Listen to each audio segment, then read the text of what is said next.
That was an interesting mission. The valley was covered in plants that use red chlorophyll. Amazing. Wow, I want to hear all about it. I'll meet you in Mess Hall 3 after you're done with decontamination. What? Oh no, I never decontaminate. Too unsafe. What do you mean?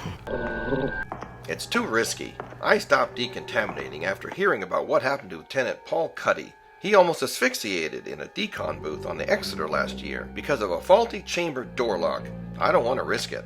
Really? But you still need to ensure you're safe from alien spores and such. No, I just don't want to chance it. Huh? Okay then. Excuse me, crewman, I couldn't help overhearing.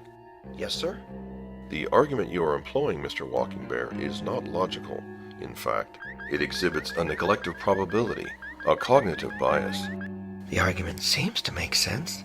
That may seem so, Lieutenant, but the form of the argument is invalid. The neglect of probability is the tendency to disregard probability when making a decision under uncertainty, and is one way in which people regularly violate the normative rules for decision-making. Small risks are typically either neglected entirely or hugely overrated. The continuum between the extremes is ignored.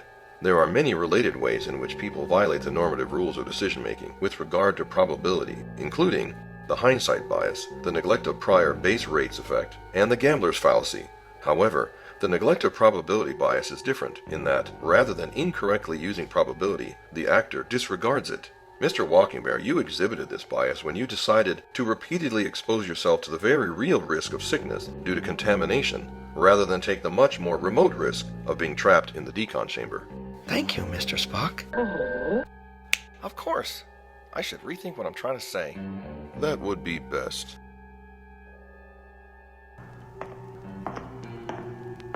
Even if it seems that one is thinking rationally, one must always strive to avoid giving in to cognitive biases, such as the neglect of probability bias. Such biases are systematic patterns of deviation from rationality and judgment, causing judgments to be made in an illogical fashion. Care must be taken to mitigate these biases to ensure proper reasoning. It's only logical.